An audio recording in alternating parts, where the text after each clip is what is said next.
యేసు పరిశుద్ధ నామములో ప్రార్థిస్తున్నాను తండ్రి, ఆమేన్. ప్రభువును ప్రియరక్షకుడైన యేసుక్రీస్తు నామములో మీ అందరికీ ప్రత్యేకమైనటువంటి ధన్యవాదాలు తెలియజేస్తున్నాను. చాలా సంతోషం. ఇప్పటి వరకు చక్కని పాటలు పాడి ప్రభునామాన్ని మహిమపరిచాం. వాక్యపట్నాన్ని చదువుకుందాం. బైబిల్స్ ఉన్నవారు చూడండి. భక్తుడైనటువంటి దావీదు మహారాజు గారు రాసినటువంటి కీర్తన గ్రంథము 23వ అధ్యాయం చదువుకుందాం. వచనం వెంబడి వచనాన్ని బైబిల్స్ ఉన్నవారు చూడండి, లేనివారు జాగ్రత్తగా వినాలని ప్రభు నామంలో తెలియజేస్తున్నాను. 23వ అధ్యాయము. యెహోవా నా కాపరి, నాకు లేమి కలుగదు.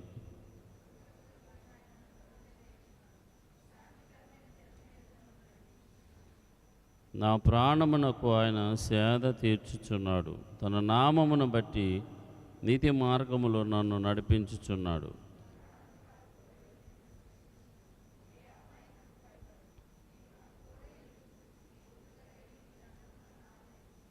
నా శత్రువుల ఎదుట నీవు నాకు భోజనము సిద్ధపరిచెదవు. నూనెతో నా తల అంటి ఉన్నావు. నా గిన్నె నిండి పొర్లుచున్నది.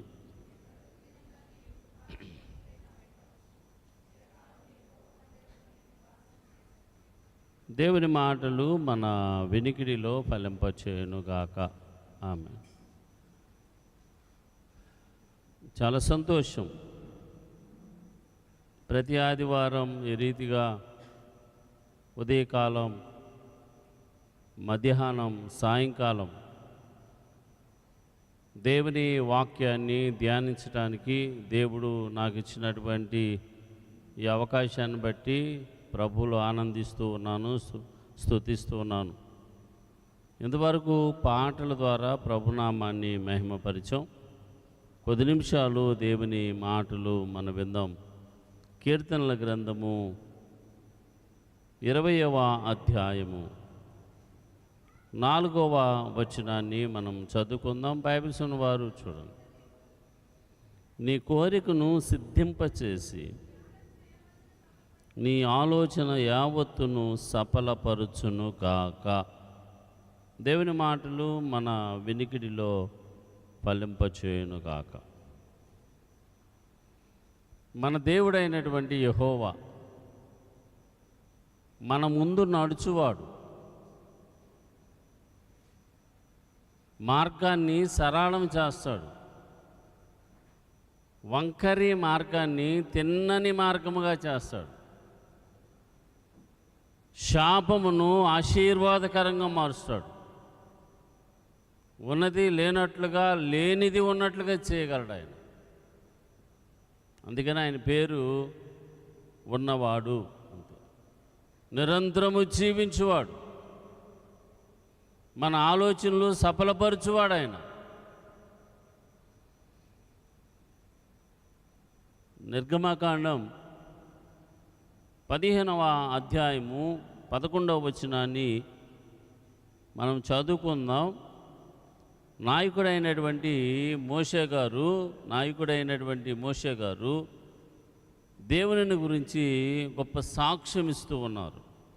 దేవుడు చేసిన కార్యాలన్నీ జ్ఞాపకం చేసుకుంటూ, ఏల్పులలో నీ వంటివారు ఎవరు అంటున్నాడు. నీ వంటి వాడెవడు అంటున్నాడు. నిజమే, ప్రపంచ చరిత్రలో ఆయనను మించిన వారు లేరు. యెహోవా అంటున్నాడు. యెహోవా అంటే ఉన్నవాడు, అది నిరంతరము జీవించువాడు. వేల్పులలో నీ వంటివాడెవడు అంటే పరిశుద్ధుడు ఎవరన్నా ఉన్నారా లోకంలో అంటే లేరు. మహనీయుడు ఎవరన్నా ఉన్నారా అంటే లేడు. పూజనీయుడు ఎవరన్నా ఉన్నారంటే లేరు. పూజనీయుడు అంటే పూజింపదగిన వారు అని అర్థం.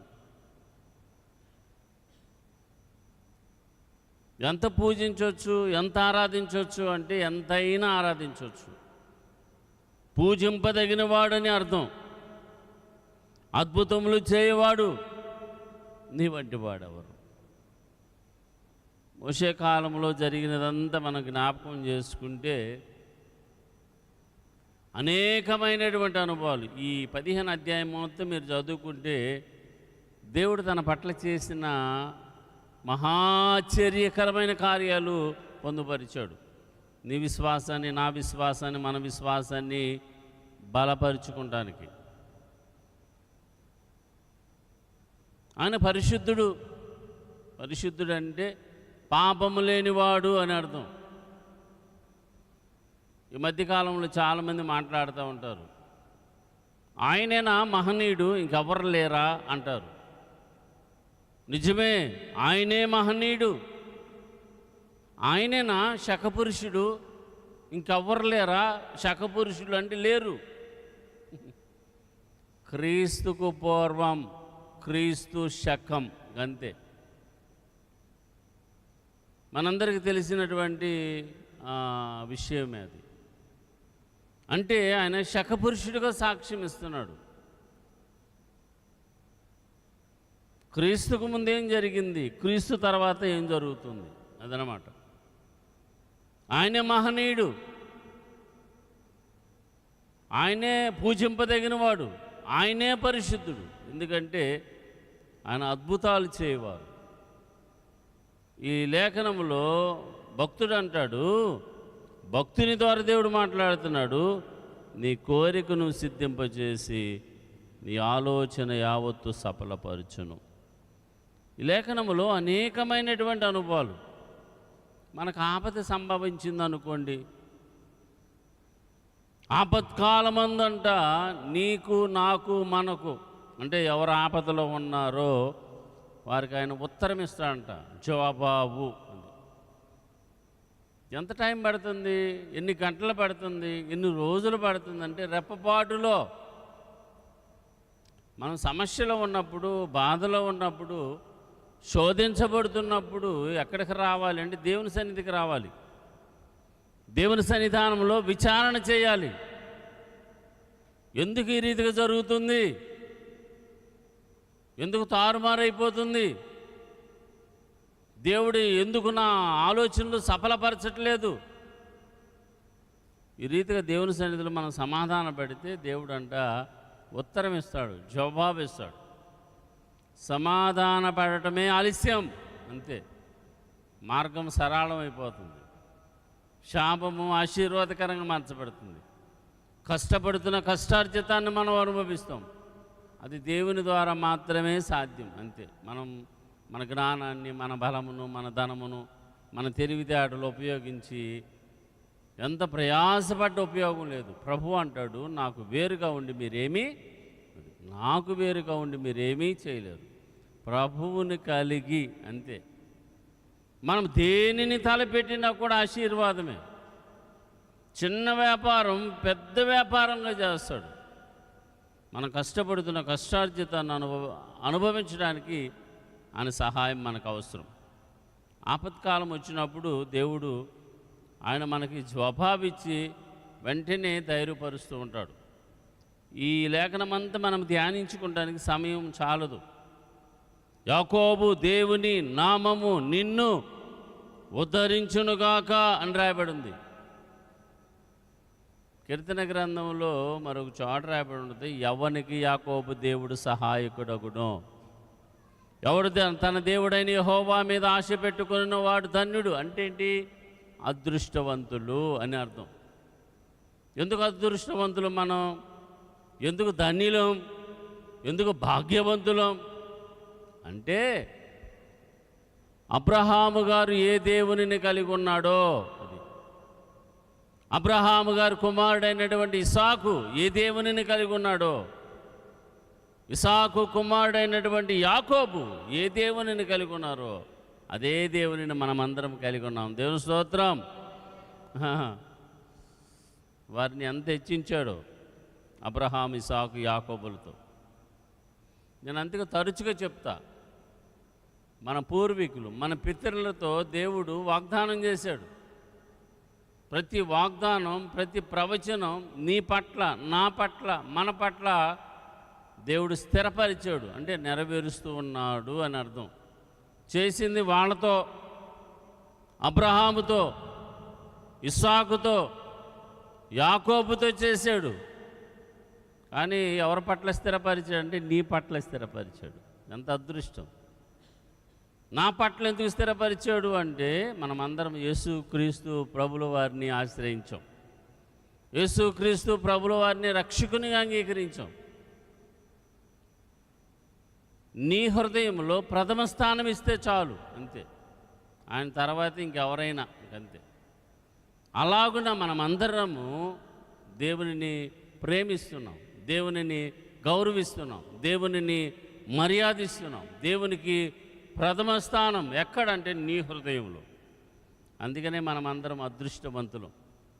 దేవుడు మనలందరినీ ఈ రీతిగా హెచ్చించాడు, ఆశీర్వదించాడు. ప్రతి అవసరతలు తీర్చబడతాయి ఆయన మహిమేశ్వర్యములో. దేవుని స్తోత్రం. ఈ రీతిగా మనం చెప్పుకుంటూ పోవాలంటే పరిశుద్ధ స్థలములో నుండి ఆయన నీకు సహాయం చేస్తున్నాడు. ఎక్కడి నుంచి? పరిశుద్ధ స్థలములో నుంచి. మనకి సహాయం ఎక్కడి నుంచి వస్తుంది? అది భక్తుడు అంటాడు, కీర్తన గ్రంథకర్త, కొండలు తట్టు నా కన్నులెత్తుచున్నాను, నాకు సహాయం ఎక్కడి నుండి వచ్చును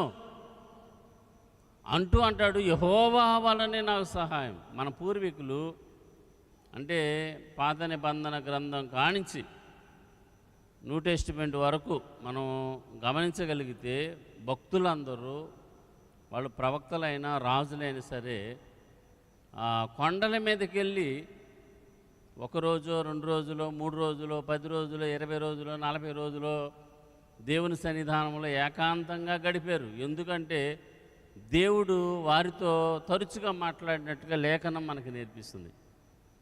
మోషేతో ఎక్కడ మాట్లాడాడు దేవుడు? సీనాయి పర్వతం మీదే కదా. అరే మనం కూడా వెళ్తే బాగుంటుందే, దేవుడు మనతో మాట్లాడతాడు. అబ్రహాముతో దేవుడు ఎక్కడ మాట్లాడాడు?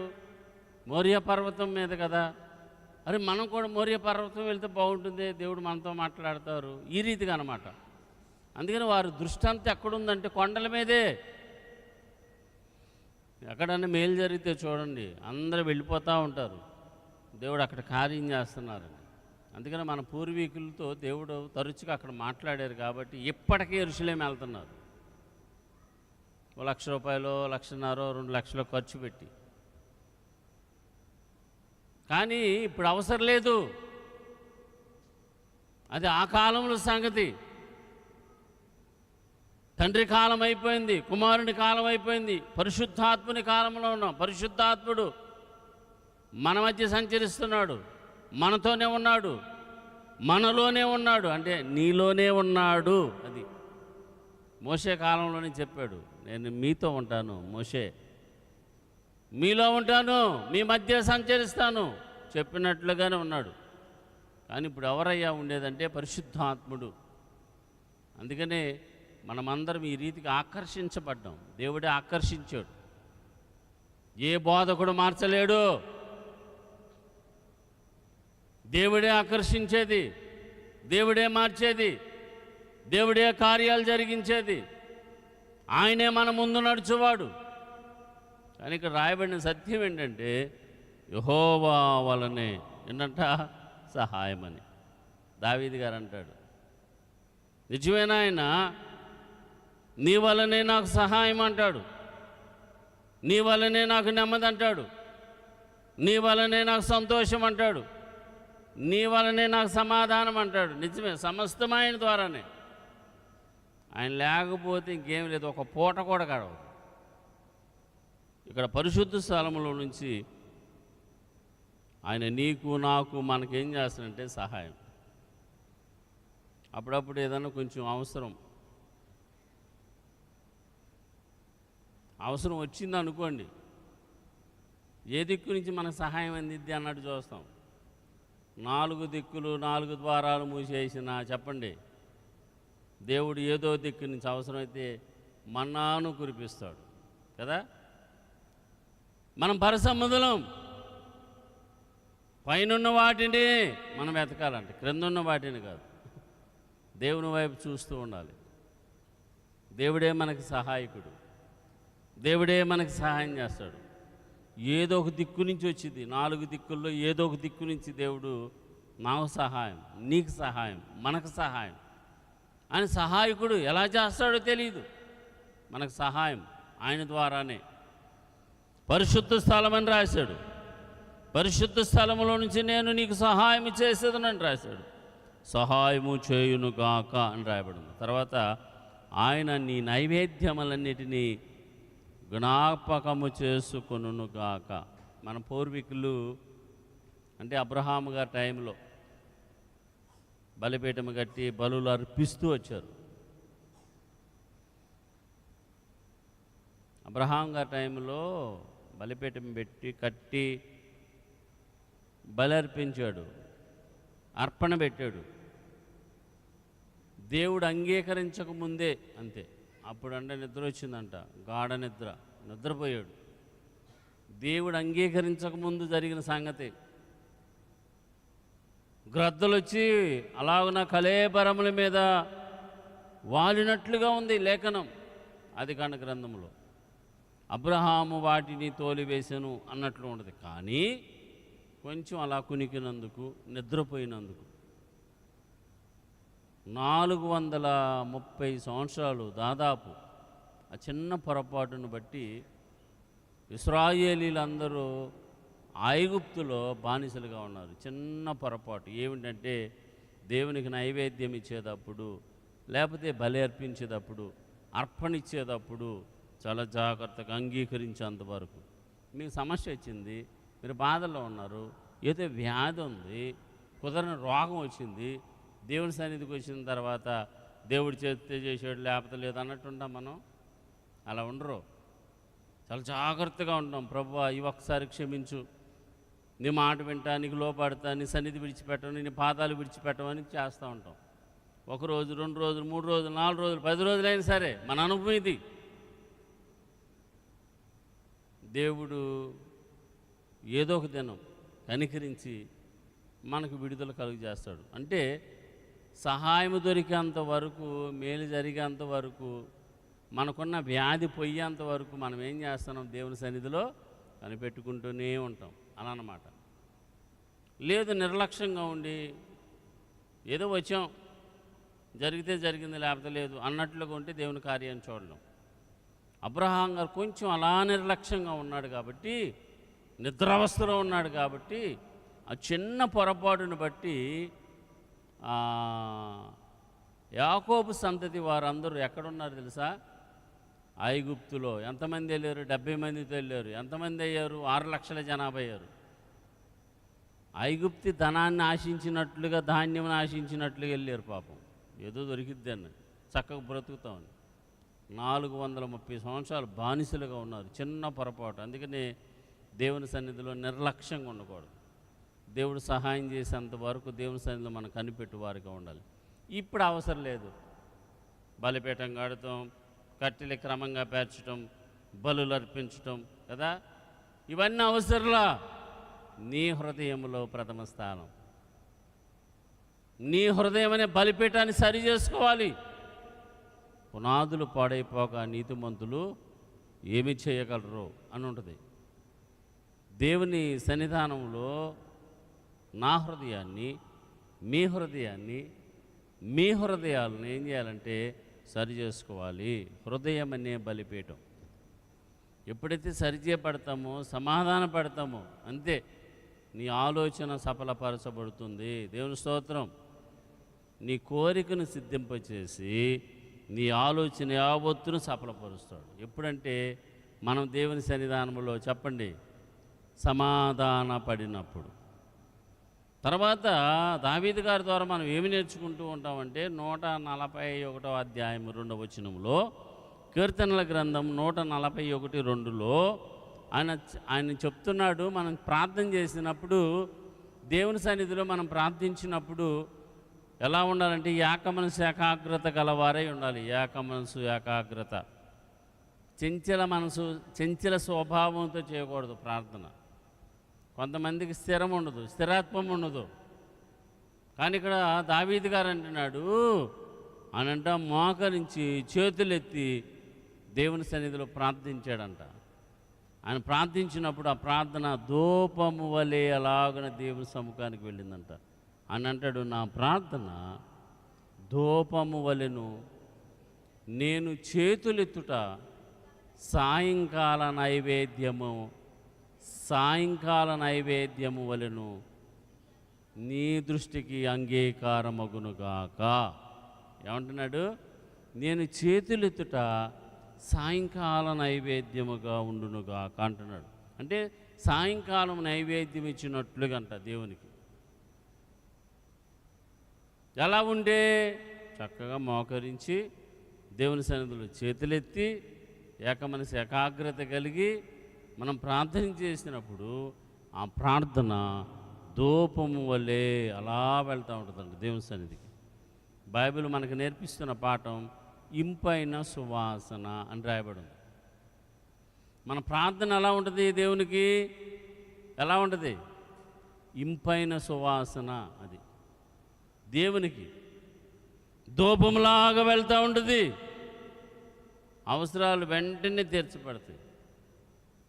ఎన్ని గంటలైనా మాట్లాడుకుంటాం, కానీ బైబిల్ చదవాలంటే చూడండి వెంటనే వచ్చేసింది నిద్ర. ఓపెన్ చేయగానే సైతాను చదవనీయుడు. ప్రార్థన చేసుకోవాలని కూర్చోండి, వెంటనే నిద్ర వచ్చేసింది. ప్రార్థన చేయనీడు. దేవుని వాక్యం చెప్పేటప్పుడు చూడండి ముంచుకొచ్చిద్ది, వెంటనే నిద్రపోతూ ఉంటారు. ప్రార్థన చేయనీయుడు, బైబిల్ చదవనీయుడు, వాక్యాన్ని విననీయుడు, వాక్యాన్ని అనుసరించనీయుడు. ఎందుకంటే మనం బాగుపడతామని, పరలోక రాజ్యాన్ని స్వతంత్రించుకుంటామని. వాడి పనేది అంతే. దేవుని సన్నిధికి రాకుండా చేస్తాడు, దేవుని సన్నిధిలో కూర్చోకుండా చేస్తాడు, దేవుని మాటలు వినకుండా చేస్తాడు, దేవుని వాక్యాన్ని అనుసరించుకొని చేస్తాడు. వాడి పనేదే. మనం బాగుపడతాం. వాడికి ఇష్టం లేదు, కోపం వాడికి. అంటే నాకేమో నరకమా, నీ పిల్లలకేమో పరలోకమా, నీ పిల్లల్ని చూడు ఏం చేస్తానో ఈడ్చుకుంటూ పోతా అన్నట్లుగా తన పిల్లల్ని, అంటే దేవుని పిల్లలందరినీ ఈ రీతిగా త్రోయబడిన వాడు పాడు చేస్తున్నాడు. అందుకని మనం మానక చాలా జాగ్రత్తగా మెలకువ కలిగి దేవుని సన్నిధి విడిచిపెట్టుకోకుండా ఈ రీతిగా దేవుని సన్నిధిలో కూడుకోవాలి, ప్రభువుని ఆరాధించాలి. ఉదయకాలం బైబిల్ చదువుకుంటూ ఉండాలి, మధ్యాహ్నం బైబిల్ చదువుకుంటూ ఉండాలి, సాయంకాలం బైబిల్ చదువుకుంటూ ఉండాలి. ప్రార్థన కూడా అంతే. సమయం దొరికినప్పుడల్లా ఉదయకాలం, మధ్యాహ్నం, సాయంకాలం కనీసం ఏదో ఒక దినం, ఏదో సమయంలో దేవుడు అవకాశం కల్పించినప్పుడు దేవుని సన్నిధిలో ప్రార్థన చేసుకునేవారుగా, బైబిల్ చదువుకునేవారుగా, ధ్యానం చేసుకునేవారుగా, పాటలు పాడుకునేవారుగా ఉండాలి. అలా ఉంటే ఏమిటి లాభం అంటే నీకు తెలియకోకుండానే పరిశుద్ధ ఆత్ముడు నీలోకి వచ్చేస్తాడు. కార్యం జరిగిద్ది, ఆలోచనలు సఫలపరుస్తాడు, దేవుని ఆత్మతో నింపబడతావు. క్షీణించిపోతున్న నీ ఆత్మకు జీవం వస్తుంది, ఉజ్జీవం వస్తుంది. ఆదాము జీవించు ప్రాణి అనుంది. యేసు క్రీస్తు ప్రభుల వారు జీవింపచేయు ఆత్మ అయి ఉన్నారు. దేవుని స్తోత్రం. జీవింపచేయు ఆత్మ. క్షీణించిపోతున్న నా ఆత్మకు జీవం ఆయనే. క్షీణించిపోతున్న, మూర్ఛిల్లిపోతున్న నీ ఆత్మకు జీవము ఆయనే. ప్రభు చెప్పాడు, నేనే మార్గము, నేనే సత్యము, నేనే జీవమునై ఉన్నాను. అంతే. శరీర బలం పనికిరాదు. ఈ మధ్యకాలంలో కరోనా వచ్చినా చూడండి, డ్రై ఫ్రూట్స్ అంట, ఇమ్యూనిటీ పవర్ అంట, ఆయన ఇవ్వాలి. శరీర బలం పనికిరాదు. ఆత్మను కాపాడుకోవాలి, ఆత్మను కాపాడుకోవాలి. ప్రాముఖ్యమైనది, ఆయన పెట్టిన దీపం. అందుకని రక్షించుకోవాలి. దేవుని సన్నిధిలో మాత్రమే సాధ్యం. అంతే. ప్రభుతో సమాధాన పడగలిగితే, పాటలు పాడుకుంటూ, ప్రార్థన చేసుకుంటూ, బైబిల్ చదువుకుంటూ, దేవుని మాటలు వింటూ, ధ్యానం చేస్తూ అనుసరించగలిగితే పరిశుద్ధ ఆత్ముడు నీలోనే నివసిస్తూ ఉంటాడు, కార్యాలు జరిగిస్తూ ఉంటాడు, ఆలోచనలు సఫలపరుస్తూ ఉంటాడు. మనం దేవునికి వేరుగా ఉంటే మన ఆలోచనలు సఫలపరచబడవు. మనం దేనిని తలపెట్టినా కూడా అది కలిసి రాదు. చాలామంది అంటూ ఉంటారు, కలిసి రావట్లేదు సార్ అని. కలిసి రాదు. ప్రభువుని కలిగి మీరేమన్నా చేయండి, అది మనకి దేవుడు అనుకూలంగా మారుస్తూ ఉంటాడు. శాపమైన ఆశీర్వాదకరంగా మార్చబడుతుంది. రాహాబు గారు ఒక గొప్ప సాక్ష్యం ఇచ్చింది దేవుని గురించి. రాహాబు యెహోషువ కాలంలో జరిగింది. యెహోషువ గ్రంథము 2వ అధ్యాయము 11వ వచనాన్ని మనం చదువుకుందాం. బైబిల్స్ ఉన్నవారు చూడండి. యెహోషువ గ్రంథము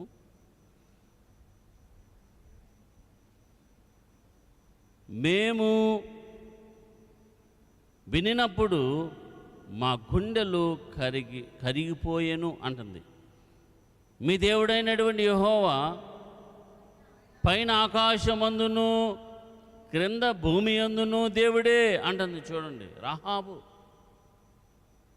యెహోషువ కాలంలో వేగుల వారిని పంపించారంట. ఎక్కడికి? యెరికోకి. వారు యెహోషువ పంపించినటువంటి వారిని రాహాబు చూసి గుర్తించి, వీళ్ళు దేవుని ప్రజలు కదా, ఇక్కడికి ఎందుకు వచ్చారు, ఈ పట్టణానికి ఏదో జరగబోతుంది అని వారిని దగ్గరకు చేర్చుకొని ఇది ఇంత గొప్ప సాక్ష్యం ఇచ్చింది. మీ దేవుడైన యెహోవా చేసిన కార్యాలు మేము వింటే మా గుండెలు కరిగిపోయినాయి. అంత గొప్ప దేవుని కలిగి ఉన్నాం మనం. ఫరో చేతి నుంచి విడిపించారు మీ దేవుడు ఇశ్రాయేలీలను. మామూలు విషయం కాదు. బాషాను రాజైన ఓగును మీ దేవుడు హతమార్చాడు. మామూలు విషయం కాదు. 2 రాజులు చచ్చిపోయారు. అంతేనా? ఎర్ర సముద్రములో ఫరో సైన్యాన్ని ముంచేశాడు. ఎర్ర సముద్రమును ఆరిన నేలగా మార్చాడు. ఇవన్నీ మేము విన్నాం అంటుంది రాహాబు. వినినప్పుడు అంట ఆ కార్యాలు, దేవుడు చేసిన కార్యాలన్నీ విని అంటుంది, మా గుండెలు కరిగిపోయినవి, మేము భయపడిపోయాం. ఆకాశమందును దేవుడే, భూమి యందును దేవుడే, భూమి క్రింద నీళ్ళ యందును ఏ నామంలో కూడా రక్షణ లేదు. యేసయ్య నామం రక్షణ, విమోచన, విడుదల. మీ దేవుడు దేవుడే అని గొప్ప సాక్ష్యం. ఇంత గొప్ప దేవుని మనం కలిగి ఉన్నాం అంటే అదృష్టవంతులు మనం. మోకరించి ప్రార్థించగానే వెంటనే ఆలోచనలు సఫలపరుస్తూ ఉంటాడు. నా చిన్నప్పటి నుంచి ఇప్పటికీ వెంటనే ఆలోచనలు సఫలపరుస్తూ ఉంటాడు. మార్గాన్ని సరళం చేస్తాడు. మనం దేవుని మాట వింటే, దేవుని చిత్తాన్ని అనుసరించగలిగితే, వాక్యంలో స్థిరత్వం కలిగి జీవించగలిగితే వెంటనే ఆయన ఏం చేస్తాడంటే ఆలోచనలు సఫలపరుస్తూ ఉంటాడు. మన ముందు నడుస్తూ మార్గాన్ని సరళం చేస్తూ ఉంటాడు. మనసు విడిపోతుంది, అలా విడిపోతూ ఉంటాయి సమస్యలు.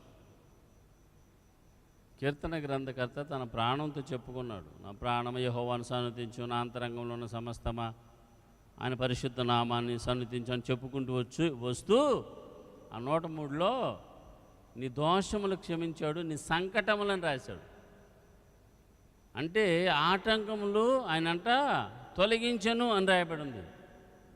నీ సంకటములు కుదుర్చుట అంటే ఆటంకములు తొలగించుట. ఉదయం లేచిన దగ్గర నుంచి అనేకమైన సమస్యలు, అనేకమైన ఆటంకాలు. ఆయన మన ముందు నడుస్తూ ఆటంకాలన్నీ ఏం చేస్తాడు, నీకు తెలియకుండానే తొలగిస్తూ ఉంటాడు. మంచు విడిపోతున్నట్లుగా విడిపోతూ ఉంటుంది. కను పాపలాగా నిన్ను కాపాడుతున్నాడు, నీకు తెలీదు. ఆయన కాపుదల, ఆయన భద్రత లేకపోతే క్షణం బ్రతకలేం.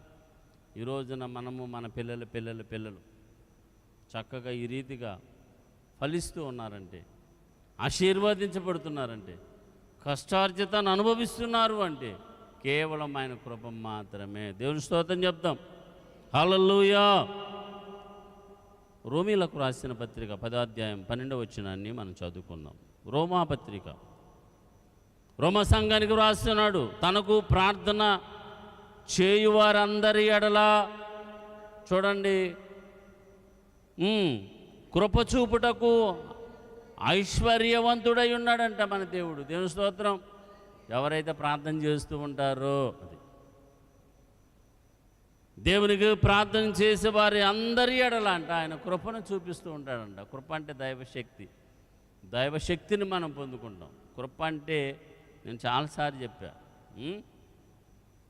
భార్యను కలిగి ఉండుట, భర్తను కలిగి ఉండుట, పిల్లలను కలిగి ఉండుట, మంచి గృహాన్ని కలిగి ఉండటం, స్థలాలు, పొలాలు, మిద్దులు, మేడలు, వ్యాపారాలు, ఇవన్నీ కృపే. మనం కలిగి ఉన్న రక్షణ కూడా కృపే, కృప ద్వారా అంతే. దీనిలో మనం దేనిని కోల్పోకూడదు, పోగొట్టుకోకూడదు అని కృపను చూపించేవాడని ఉంది. ఎవరి ఎడలా? ప్రార్థన ఎవరైతే ప్రార్థన చేసుకుంటారో, తనకు ప్రార్థన చేయవారి అందరి ఎడల ఆయన ఏం చూపిస్తున్నాడంట? కృపను చూపిస్తాడని పౌలు గారు రోమ సంఘానికి రాశాడు. జ్ఞాని అయిన సొలొమోను గారు కూడా చెప్పాడు ఇదే అనుభవం.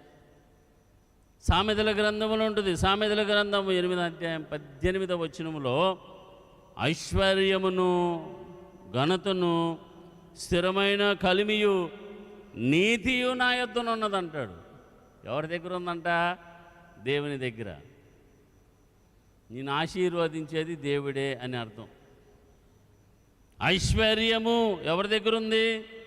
ఘనత, స్థిరమైన కలిమి, నీతి నా యొద్దనే. మనల్ని నీతిమంతులు చేసేది ఆయనే. స్థిరమైనటువంటి కలిమిని కలిగి మనం జీవించాలంటే ఆయనే మనల్ని హెచ్చించాలి. ఐశ్వర్యవంతులుగా చేయాలనుకో ఆయన చేయాల్సిందే, మనం ఎంత కష్టపడ్డ కుదరదు. జ్ఞాని అయినటువంటి సొలొమోను గారు అంటున్నాడు, ఐశ్వర్యము, ఘనతయు, స్థిరమైన కలిమియు, నీతియు నా యొద్దను. అలాగనే ఎఫెసీయులకు రాసిన పత్రిక 3వ అధ్యాయము 21వ వచనాన్ని మనం గమనించగలిగితే, మనము అడుగు వాటి కంటేను, ఊహించు వాటి కంటేను అత్యధికంగా, అంటే మీరేమనుకుంటారు చెప్పండి? 2 సెంట్లు స్థలం ఉంటే చాలు, సెంటు ఉంటే చాలు అనుకుంటాం, అవునా కదా? చిన్న గృహం ఉంటే చాలు, అద్దెలు కట్టలేకపోతున్నాం, చిన్న పొలం ఉంటే చాలు, చిన్న వ్యాపారం ఉంటే చాలు కదా, ఈ రీతిగా ఆలోచన చేస్తాం.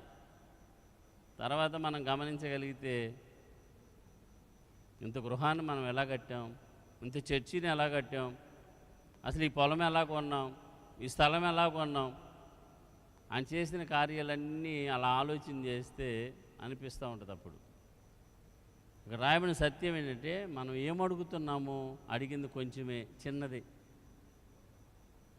మనం ఏం ఊహించుకుంటున్నాం కదా? ఏదో చిన్న గృహం ఉంటే చాలు,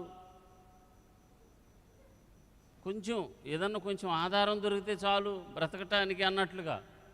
కానీ ఇక్కడ బైబిల్ మనకు నేర్పిస్తున్న పాఠం అడుగు వాటి కంటేను, ఊహించు వాటి కంటేను అత్యధికముగా దేవుడు ఎంత ఆశీర్వదిస్తాడు. ఆకాశవాకిలిప్పి పట్టజాలని దీవెనలు కుమ్మరిస్తాడు. అందుకే వాక్యాన్ని నమ్మాలి, వాక్యంలో మన స్థిరత్వం కలిగి ఉండాలి. ఇక్కడ భక్తుని ద్వారా దేవుడు మనతో మాట్లాడుతున్నాడు. నీ కోరికను సిద్ధింపచేసి నీ ఆలోచన యావత్తును సఫలపరుచునుగాక. దేవుని మాటలు మన వినికిడిలో ఫలింప చేయునుగాక. ప్రార్థన చేసుకుందాం. దయగలిగిన స్వామి, నీ పాదాలు కొందనాలు. మా ఆలోచనలు సఫలపరిచే దేవుడవు నీవే, మార్గాన్ని సరళం చేసే దేవుడవు నీవే. ఈ రీతిగా చెప్పుకుంటూ పోవాలంటే అనేకమైన అనుభవాలు మా ముందుంచావు. నీ లేఖనములో మెత్తబడిన మాటలు మా హృదయాల్లో ఫలింపు చేయండి. మా ప్రార్థన ఆలకించువాడవు నీవే, సమస్యలు తొలగించువాడవు నీవే. మేము కష్టపడుతున్న కష్టార్జితాన్ని అనుభవించడానికి కారణం నీవే. నా నీతికి ఆధారం నీవే, జ్ఞానాధారము నీవే, జీవాధారము నీవే. దేవా నీ వందనాలు, స్తోత్రములు చెల్లిస్తున్నాం. అలాగనే దినదినము మమ్మల్ని అభివృద్ధిపరుస్తూ ఉన్నావు. సమస్యలు తొలగించండి, ఆటంకాలు తొలగించండి. అలాగనే ప్రభువా, కృంగిన వారిని పైకి లేవనెత్తండి, బలహీనులను బలపరచండి, నలిగిన వారిని సరిచేయండి. నీ మహిమైశ్వర్యంలో ప్రతి ఒక్కరి అవసరతలు తీర్చబడునుగాక. దాసునుగా దీవిస్తూ పేరు పేరున ప్రతి ఒక్కరిని మీ స్వాధీనపరుస్తూ యేసు పరిశుద్ధ నామములో ప్రార్థిస్తున్నాను తండ్రి.